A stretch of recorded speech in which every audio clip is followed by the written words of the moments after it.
quoi votre truc? Spécial vacances. C'est quoi votre truc spécial vacances? C'est le dernier spécial vacances, puisque les vacances... oui, j'ai une mauvaise nouvelle, les enfants. C'est fini les vacances. À partir de lundi, les choses sérieuses reprennent. Destination, le musée olympique ce matin avec Hugo Lopez et Anna Volgold. Bonjour. Bonjour. Et bienvenue ce matin, merci.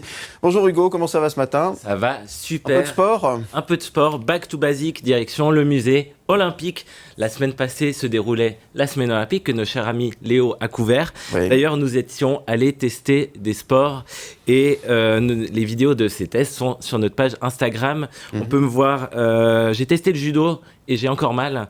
La semaine, elle a connu un succès de dingue. Cette année, un nouveau record a été franchi. Plus de 8600 enfants ont participé à la semaine olympique. À savoir, le dernier record était de 7100 enfants.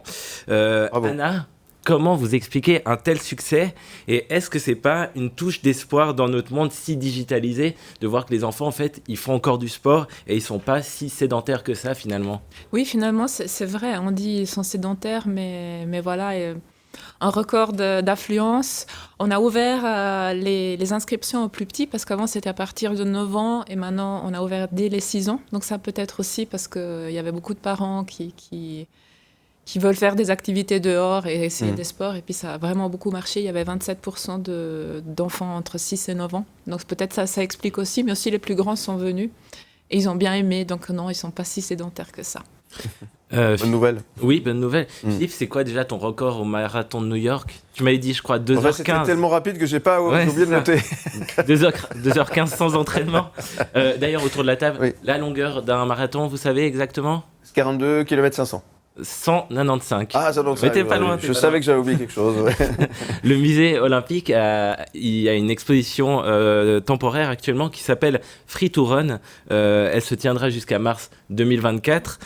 Cette exposition, elle explore l'histoire du marathon avec des thématiques comme les femmes, les droits des femmes qui ont dû lutter pour pouvoir courir, les premiers marathoniens, les portraits de marathoniens et marathoniennes les plus emblématiques, et j'en passe.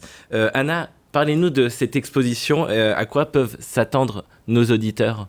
Alors déjà, c'est une exposition qui est accompagnée par un audio. Donc, on a un audio guide ou sur son téléphone et puis on peut écouter, on peut vraiment juste... passer à travers, c'est en 3D, donc c'est différent qu'une expérience purement auditive, mais c'est super intéressant parce que justement, on regarde des vidéos, on entend l'histoire de l'athlète ou du marathon, justement, donc c'est très agréable et puis c'est vraiment sympa. Il y a des objets emblématiques, j'ai vu qu'il y avait des chaussures très anciennes de marathoniens, on voit comment ça a évolué, la technologie juste à ce niveau-là, c'est dingue. Cette exposition temporaire, elle est gratuite. Elle est gratuite, oui. Ouais. Mais autour de ça, il y a encore l'exposition permanente. Philippe, pour les Jeux 2024, tu seras engagé dans quelle discipline? Haltérophilie, c'est ça? Et voilà, j'hésite encore. Mais je pense qu'il fallait des arguments de poids. Exactement. Bon, après, du coup, cette belle exposition gratuite, Free to Run, il y a l'exposition permanente principale du musée olympique. Il y a aussi des ateliers et des visites guidées qui sont proposées. Anna, le musée, il existe depuis 1993 et c'est un incontournable. Pourquoi c'est un incontournable, en fait? Parce que je pense que tout le monde, qu'on aime, qu'on soit fan de sport ou pas, on peut vraiment passer un beau moment en famille ou entre amis ou même tout seul. Parce que le sport, tout le monde en a fait petit. On y va avec les écoles, beaucoup. Enfin, les enfants de la région ont tous passé au moins une fois au musée olympique avec leur classe. Et puis, ils ramènent leurs parents. Puis après, les Jeux olympiques, ça a lieu tous les 2 ans. Donc, il y a de toute manière un souvenir qui est lié à regarder ces Jeux. Bien donc, sûr. chacun retrouve des émotions qui sont fortes ou des personnes ou des histoires humaines qui sont très touchantes. Donc, voilà. Outre le fait aussi de cette exposition, il y a l'expérience du musée. Il est dans un écrin incroyable, de la verdure, le lac. On peut se promener, c'est magnifique, en fait. C'est très beau, la vue sur le lac, elle est magnifique. Dans le restaurant, on peut vraiment, l'été, c'est la terrasse. Et puis, Cet été, on a ouvert les after-work 2 fois par semaine. On va répéter ça l'année prochaine. Et puis, c'est vraiment magnifique parce que le soir, d'habitude, c'est fermé parce que le restaurant a les horaires d'ouverture du musée. Mais voilà, 2 fois par semaine, l'été, on a pu faire ça le soir et c'était vraiment bien. Et est-ce qu'il y a juste, si vous deviez retenir une pièce, un objet dans ce musée, ça serait lequel? Pour moi? Oui. C'est difficile parce qu'il y en a beaucoup.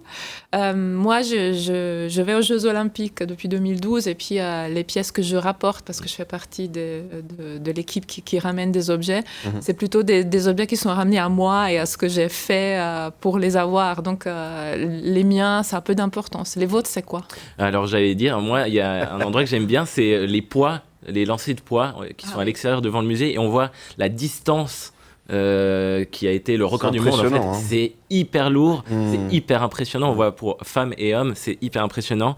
Des infos pratiques, Philippe. Volontiers. 9h, 19h toute l'année, c'est fermé le lundi. Ouais. Les billets, ils peuvent être achetés en ligne ou à la caisse du musée. Les prix pour l'exposition permanente, c'est 20 francs pour les adultes. À savoir que c'est à partir de 16 ans le tarif adulte, mais que enfant jusqu'à 15 ans, accompagné d'un adulte, c'est gratuit. Le tarif réduit, c'est 14 francs. Et comme je l'ai dit avant, l'exposition temporaire, elle est gratuite. Donc, bonne course à vous qui faites un footing en nous écoutant. Et pour les autres, sachez que l'important, c'est de participer.